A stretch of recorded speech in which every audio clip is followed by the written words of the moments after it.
कबीर मामू को सैफ से मिलने के बाद बहुत मायूसी होती है और उन्हें लगता है कि सैफ किसी तरह से भी हमारी किरण के लिए ठीक नहीं है। हाँ ठीक है, वो बहुत अमीर खानदान से ताल्लुक रखता है, देखने में भी बहुत हैंडसम है। लेकिन कबीर मामू को पता चल गया था कि सैफ की माँ ने झूठ बोला था कि सैफ और उसके फादर दोनों गोल्फ खेलने गए हैं। जिस तरह से सैफ आके सब लोगों से मिलता है, सीरियस नजर आता है और जिस तरह से ड्रेसअप होता है, कबीर मामू एक मिनट में भांप जाते हैं कि ये लड़का इस शादी से खुश नहीं है। एक तो वो सब लोगों की बातों में ज्यादा इंटरेस्ट नहीं ले रहा था और भला गोल्फ से कौन शलवार कमीज में वापस आता है। सैफ से कह ही देते हैं कि इंग्लैंड में ऐसा नहीं होता, लेकिन पाकिस्तान में बहुत छूट है, लगता है शलवार कमीज में भी गोल्फ खेलने की इजाजत है। और फिर कबीर मामू को सैफ से सिगरेट की स्मेल भी आ जाती है, जिसके बाद उनका शक 100% यकीन में बदल जाता है कि सैफ किसी और को पसंद करता है। अब घर वापसी पे किरण के फादर यानी सजाद अहमद एडवोकेट साहब जब कबीर से पूछते हैं, हाँ भाई कैसा लगा तुम्हें हमारा होने वाला दामाद, जिसपे कबीर सारी सच्चाई बता देता है कि मुझे वो लड़का इस शादी के लिए 1% भी ना तो राजी लग रहा है ना ही खुश लग रहा है। सजाद अहमद तंजिया कहता है कि मुझे पहले ही पता था कि तुम कोई ना कोई कीड़ा जरूर निकालोगे। देखो कबीर, तुम्हारा अपना घर तो बसा नहीं, कम से कम मेरी बच्चियों का घर बसने दो। मुझे उम्मीद है कि घर जाके तुम कोई ऐसी बात नहीं करोगे कि किरण का इस शादी से दिल चल जाए, क्योंकि जो भी हो किरण को शादी तो बहरहाल यहीं करनी है।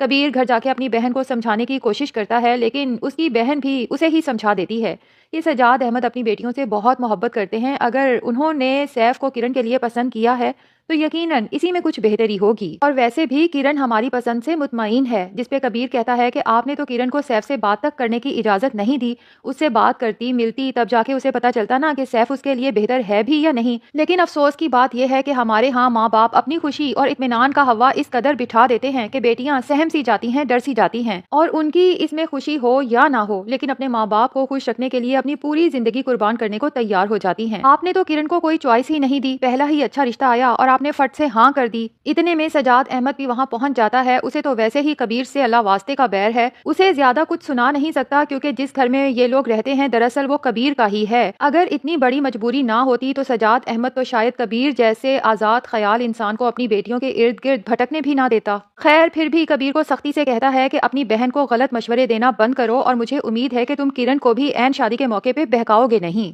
कबीर का दिल तो नहीं मानता, लेकिन वो अपनी बहन के मिन्नत करने पे खामोश हो जाता है। किरण को दुआएं देता है कि अल्लाह करे मेरे सारे शुबे गलत निकलें और किरण के लिए सैफ बेहतरीन हमसफर साबित हो। दूसरी तरफ सैफ है जो अभी भी फरियाल से कांटेक्ट में है। उसके माँ बाप को तो शदीद गुस्सा आता है। माँ फैसला कर चुकी है कि एक दफा बस सैफ चुपचाप किरण के साथ शादी कर ले, उसके बाद इस फरियाल के घर जाके इसे इतना बेइज्जत करूंगी कि खुद ही मेरे बेटे की जान छोड़ देगी। सैफ की माँ ने तो बिना देखे ही अपने बेटे की पसंद को रिजेक्ट कर दिया है, महज इसलिए कि उसका बेटा उसे पसंद करता है, और ये सुन के कि वो जॉब करती है और सैफ से 2 साल बड़ी है। सैफ जो अभी भी किरण से शादी के लिए रजामंद नहीं था, उसने साफ इनकार कर दिया था कि मैं फरियाल को भूल नहीं सकता।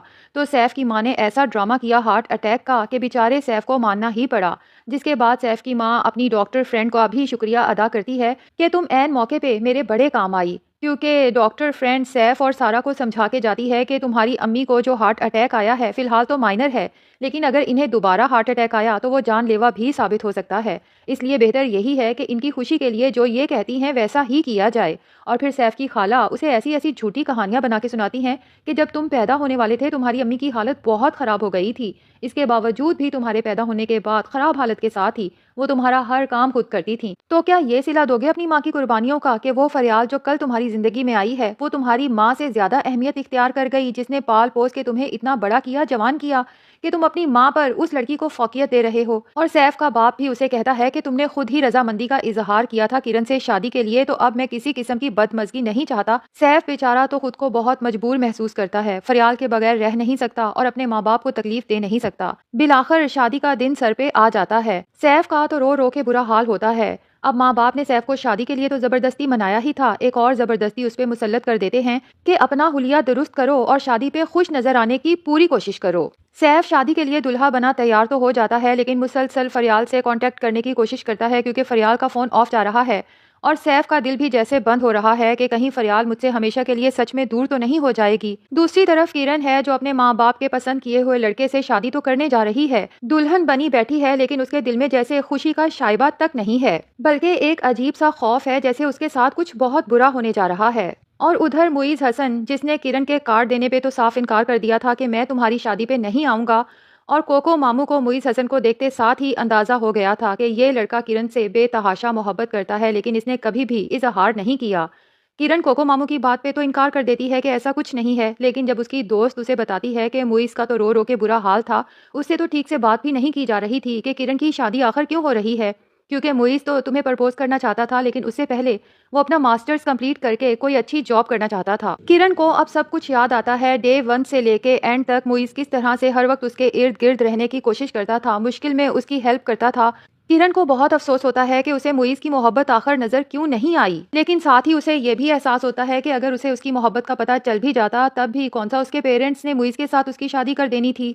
मुइज़ के फ्रेंड्स अब जब कहते हैं कि हम सब किरण की शादी पे जा रहे हैं तो तुम भी हमारे साथ चलो, तो मुइज़ कहता है मुझसे नहीं देखा जाएगा किरण को किसी और का होते हुए। लेकिन मुइज़ हसन का दोस्त उसे समझाता है कि जिनसे हम मोहब्बत करते हैं, जिन्हें हम खुश देखना चाहते हैं, हमारे अंदर इतना हौसला तो होना चाहिए कि हम उसे किसी और के साथ भी खुश होता हुआ देख सकें। मुइज़ भी अपने दिल को तगड़ा करता है और फाइनली किरण की शादी पे जाने का इरादा कर लेता है। लेकिन जैसे ही वहां पहुंचता है और किरण को दुल्हन बने बैठे देखता है तो मुइज़ अपने जज्बात पर कंट्रोल नहीं कर पाता।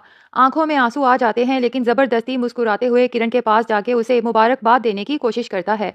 और किरण भी जैसे ही मुइज़ की आंखों में देखती है, उसका दिल भी जैसे चिकनाचूर हो जाता है। पहली बार किरण को भी मुइज़ से मोहब्बत का एहसास होता है, लेकिन साथ ही उसे लगता है कि ये एहसास गलत है, क्योंकि अब वो किसी और की होने जा रही है। खैर, अब किरण रुखसत होकर सैफ के घर चली जाती है और सैफ है जो घर के बाहर ही बैठा मुसलसल फरियाल से कांटेक्ट की कोशिश कर रहा है। उसके माँ बाप जब देखते हैं तो बहुत गुस्सा करते हैं और सैफ ने तो किरण की मुंह दिखाई के लिए कोई गिफ्ट भी नहीं लिया, वो भी सैफ की माँ को ही लेना पड़ता है। सैफ के हाथ में गिफ्ट देते हुए कहती है कि खुद को ठीक करो और इस मासूम बच्ची को कोई तकलीफ ना देना, हमारी इज्जत का सवाल है। तो जनाब, यूं दो लोग सिर्फ अपने माँ बाप की इमोशनल ब्लैकमेलिंग की वजह से एक ऐसे रिश्ते में बंध जाते हैं जिसमें वो एक दूसरे को पसंद भी नहीं करते। अब देखना यह है कि ये रिश्ता कैसे और कहां तक चलेगा। क्या सैफ फरियाल को अपने दिल से निकाल पाएगा और किरण को अपना पाएगा या नहीं।